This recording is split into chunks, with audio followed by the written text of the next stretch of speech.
Fala pessoal, tudo bem? Eu tô com um pensamento aqui hoje, meditando em algo aqui nessa tarde chuvosa, né? E eu meditando em algo aqui.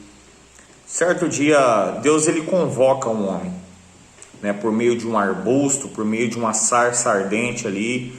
Deus ele convoca Moisés para tirar o povo. O povo estava vivendo uma opressão, o povo estava vivendo um sofrimento, né? Há muitos anos. E aquela escravidão, ela fez o povo buscar a Deus de uma forma diferente. Aquele momento difícil, aquele cenário a qual o povo vivia, que era um povo a qual Deus tinha escolhido, né, para ser um padrão, aquilo que Deus queria que o povo andasse na terra. Dentro dessa narrativa bíblica, Moisés é selecionado por Deus para se tornar o legislador, o líder, né? Esse homem que iria, né, tirar o povo, né, com mão forte ali do Egito ali, né, sendo um instrumento de Deus. E Deus ele faz algumas provas com Moisés e Moisés faz uma pergunta para Deus, e é dessa pergunta que eu quero falar. Fala: Senhor, quando eu chegar lá, como que eu vou te apresentar? Como que eu vou dizer que o Senhor me convocou? Deus fala para Moisés: Moisés, eu sou o que sou. Mas você vai chegar lá e vai dizer assim: o eu sou me enviou. É dessa maneira, é essa identidade que Deus ele se apresentou para Moisés nesse dia. Moisés, eu sou, né? O que vocês precisam saber de mim são isso. Você vai chegar lá e dizer isso. E nós sabemos que Moisés ele faz uma promessa, que viria um legislador maior do que ele, não só para tirar um povo da escravidão, mas para salvar a humanidade, para resgatar a humanidade que está aprisionada ao pecado, está aprisionada, né, a tudo aquilo que o sistema mundano tem implantado ao longo dos anos na vida das pessoas. E isso nos afasta de Deus. Jesus, nós sabemos que é o nosso libertador, é o nosso salvador, é o Filho de Deus. Só que assim, a religião, cara, é o que eu tenho pensado aqui. A religião, ela te dá passos, te dá doutrinas, te dá caminhos, te dá metas, te dá objetivo. E Deus ele nos surpreende em cima de uma visão, porque a religião, ela faz eu e você galgar comportamento, né, viver em cima de objetivos. Só que a religião ela nunca nos deu acesso ao sagrado. A religião, e eu não estou aqui para defender uma placa, né, entenda bem, ou uma igreja, ou uma doutrina, ou algo religioso. O que Deus fez, cara? A religião hoje ela nos tenta nos conduzir a Deus. E a religião ela não nos dá acesso a Deus. A religião, muito pelo contrário, ela nos trava. Nós vemos isso nos dias de Jesus. Jesus vem e o sistema religioso está totalmente fora do padrão a qual Deus pede.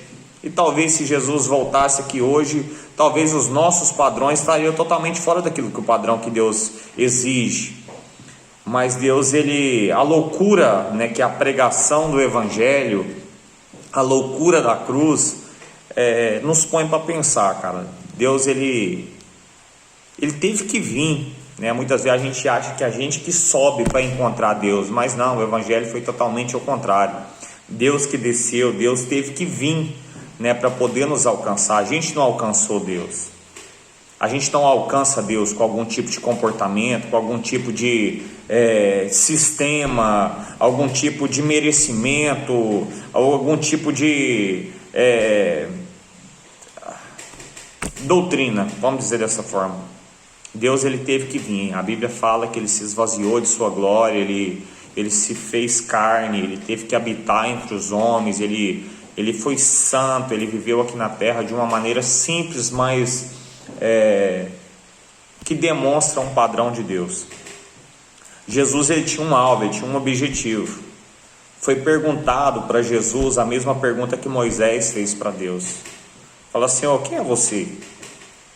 Né, os discípulos perguntam para Jesus: Senhor, quem é você? Quem que nós podemos dizer que é o Senhor? De que maneira, né, que eu te apresento? Se apresenta para a gente, me conta quem é você. Está no Evangelho de João e está no capítulo 8.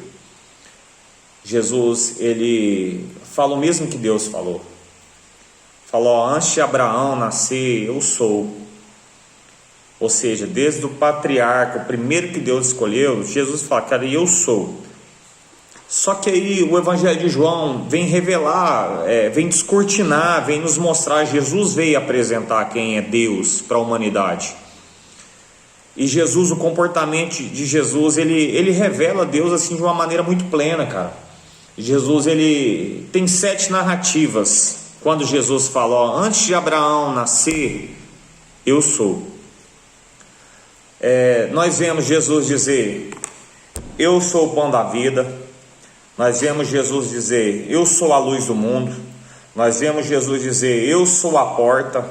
Nós vemos Jesus dizer, eu sou a ressurreição e a vida. Nós vemos Jesus dizer, eu sou o caminho, a verdade e a vida. Nós vemos Jesus dizer, eu sou a videira verdadeira. Nós vemos Jesus dizer, não me lembro a 7ª aqui, mas são 7 narrativas a qual Jesus fala, né, que eu sou. E cada uma das vezes que Jesus fala, eu sou a luz do mundo, eu sou o pão da vida, eu sou a porta das ovelhas, enfim, ele vem revelando quem é Deus, ele vem mostrando talvez de um prisma diferente, de um ângulo diferente, esse eu sou, né, a qual Deus já tinha se apresentado há um tempo atrás. Cara, isso me chama a atenção de uma maneira, né, tremenda, porque assim, se nós formos olhar, né, para as escrituras, aquilo que João quer mostrar sobre quem é Deus, cara, hoje a gente, né, pegou a escola bíblica dominical, estou aqui no Desafio Jovem Ebenezer hoje, e dentro das oportunidades que tem essa semana, esse mês na verdade, eu tenho tentado falar desse assunto aqui. Nós já trabalhamos 3 temas, nós já trabalhamos, né, o eu sou o pão da vida, nós já falamos sobre eu sou a luz do mundo, e hoje eu falei sobre eu sou a porta. Né, foram 3 ângulos que Jesus nos revela quem é Deus, descortina quem é Deus, né, na humanidade. Jesus, ele, sobre o pão, ele vem dizendo que as pessoas estavam ali por causa de Jesus multiplica, né, havia aproximadamente 5.000 pessoas, e a gente acredita que é mais, porque só contava os homens naquela época. Mas Jesus, ele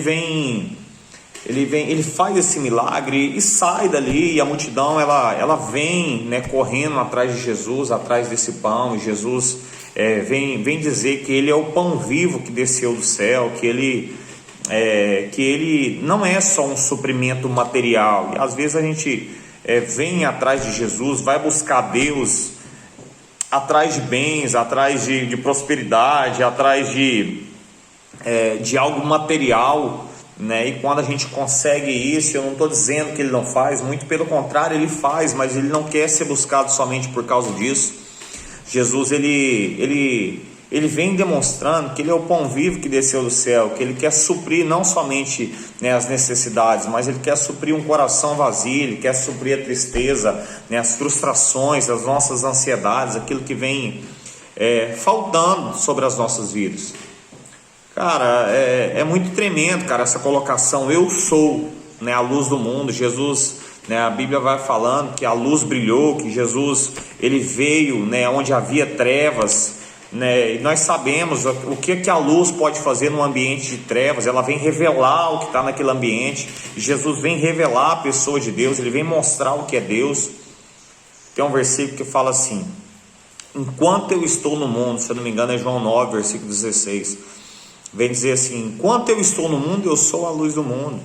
Em Mateus capítulo 5 vai dizer que nós somos a luz do mundo, ou seja, Jesus veio, ele foi luz, ele revelou quem era Deus, né? E nós que somos cristãos, independente da placa de igreja, independente do seu credo religioso, todo aquele que confessa Cristo, ele tem uma obrigação. Qual que é a obrigação? De ser luz. O que é ser luz? É você descortinar Deus para as trevas, para as pessoas que ainda não conseguiram encontrar, né, que os olhos não foram abertos, né? Existe uma passagem, está em 2 Coríntios capítulo 4, Paulo ele vai usar uma narrativa dizendo que, né, o Deus desse século ele cegou o entendimento, né, para que a gente não tivesse a revelação e nem a sabedoria de quem é Deus.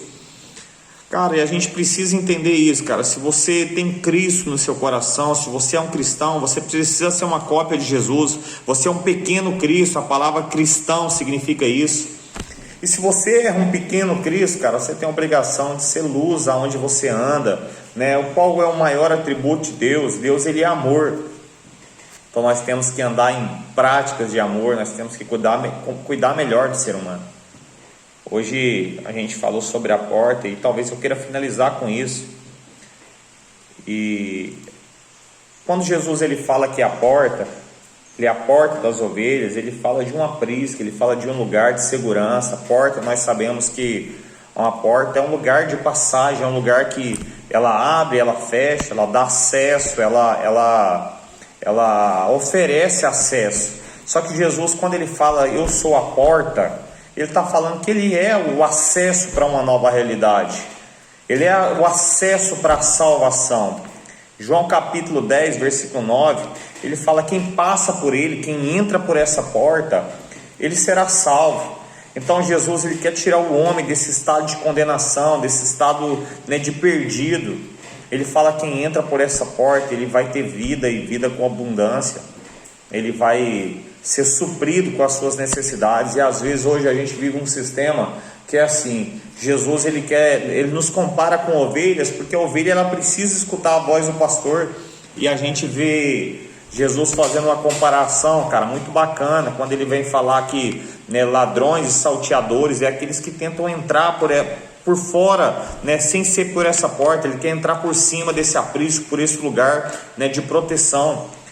No capítulo 10 de João, vem dizendo que o ladrão, né, os falsos líderes religiosos, ele tem um alvo, ele quer arrancar, né, os bens, ele quer arrancar valores financeiros, ele quer prometer algo que o Evangelho não promete. O Evangelho promete perdão de pecados, promete salvação, né, e promete uma nova vida. Então essa nova realidade que Jesus, né, nos propõe, não é uma vida totalmente isenta de problemas, não, muito pelo contrário. O cristão, né, essa pessoa que vem para essa porta, ele está sujeito a viver um monte de situações terríveis, porque, cara, nós habitamos no mundo, nós estamos aqui, nós somos carne e osso, doença, nós estamos em época de pandemia, uma situação muito terrível, cara.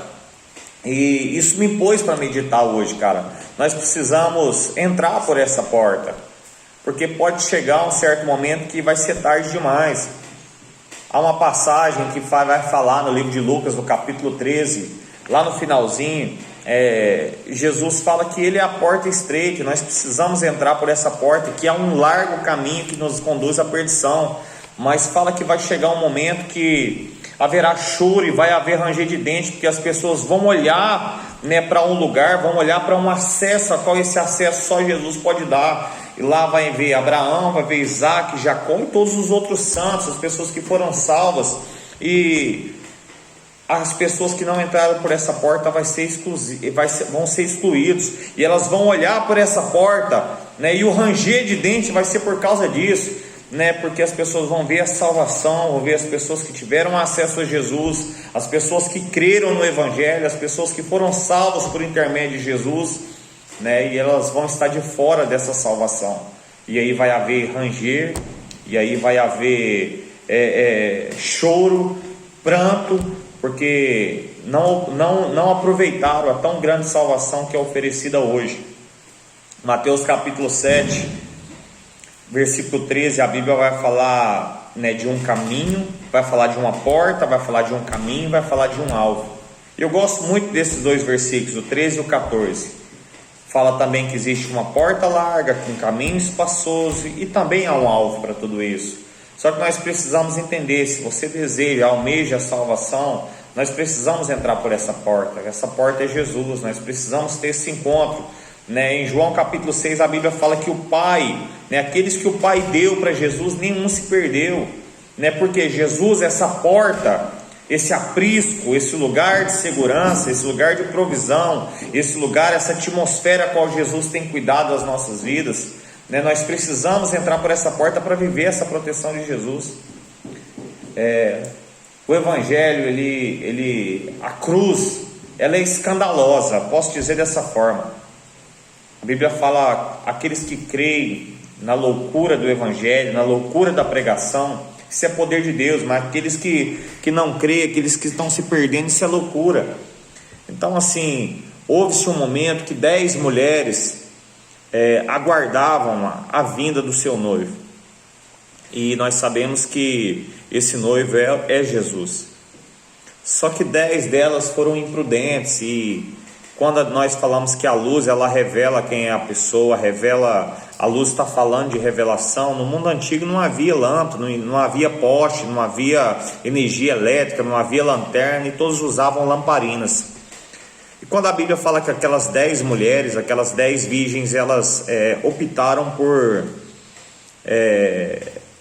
esperar o noivo. Só que 5 delas foi entardecendo, elas gastaram todo o seu azeite que mantinha aquela chama acesa. E o noivo volta, à meia-noite houve um alarido e o noivo entra. E para o noivo identificar quem era a noiva, precisava de uma lamparina acesa. Então o noivo vem e ele tem um propósito. O noivo ele quer vir para buscar a noiva. E a noiva, as 5 noivas que estavam preparadas, elas estavam com as suas lamparinas acesas, e elas entraram e a porta foi fechada. E quando essa porta foi fechada, as outras 5 vieram bater nessa porta e clamar para poder entrar. Aí já era tarde, elas não conseguiram, não tiveram acesso a essa porta. Por que eu estou te falando tudo isso? Cara, eu tenho essa necessidade de dizer isso nesse dia. O Evangelho ele tem se descortinado para a gente. Essa fala: eu sou a porta, eu sou a luz do mundo, eu sou o pão da vida, eu sou o caminho, a verdade e a vida, eu sou a ressurreição e a vida, eu sou a videira verdadeira. Cada um tem um significado muito grande, porque Jesus é o Filho de Deus e ele veio para revelar o Pai. Então nós precisamos nos apegar nessa verdade, nós precisamos nos apegar em Cristo, nós precisamos nos apegar nessa videira verdadeira, nós precisamos nos apegar a Cristo Jesus, o Filho de Deus, porque nada que nós possamos fazer vai gerar salvação para as nossas vidas. Nós precisamos ser encontrados por Jesus, mas para ser encontrado por Jesus, nós não podemos viver mais de qualquer maneira, aqueles que já foram encontrados. O Senhor ele espera uma resposta, porque esse caminho é um caminho feito de comportamentos, de obras, de justiça, de atos, de ações. Para você entrar pela porta, você não precisa fazer nada, Deus te conduz e é pela graça, é um favor imerecido. Mas a partir do momento que você passa por Jesus, que você tem esse encontro com Jesus, a sua vida precisa ser totalmente transformada. Aquela velha criatura ela tem que cair por terra, ela não pode mais existir. As nossas obras, nossas obras da carne, ela tem que cair por terra. Então assim, eu trouxe essa pequena reflexão aqui, algo que está no meu coração. Deus abençoe sua vida, Deus continue te fortalecendo, você, sua casa, sua família. Não sei aonde que esse evangelho ele pode alcançar, que essa palavra pode levar, pode chegar na sua vida, ou a quem vai chegar. Mas eu sei que se você se atentar, se apegar com firmeza nas verdades ouvidas na palavra de Deus, a sua vida ela vai ser totalmente transformada. Tá aqui alguém que foi arrancado do império das trevas, no lugar de morte, no lugar de tristeza, no lugar de choro, no lugar de angústia, no lugar de aprisionamento, de vícios, enfim. E hoje eu me alegro porque Jesus ele teve misericórdia da minha vida, ele me alcançou quando eu mais precisei, e a cada dia ele tem me fortalecido para ser luz também, para ser um caminho, oferecer um caminho para os perdidos e poder anunciar o Evangelho, e eu louvo a Deus por tudo isso. Então que essa palavra possa ser bênção na sua vida, que Deus te abençoe e te fortaleça aí com a sua mão poderosa, amém? Experimente desse Cristo, experimente do poder de Deus, experimente essa transformação. Deus abençoe sua vida, Deus continue te fortalecendo, no nome de Jesus.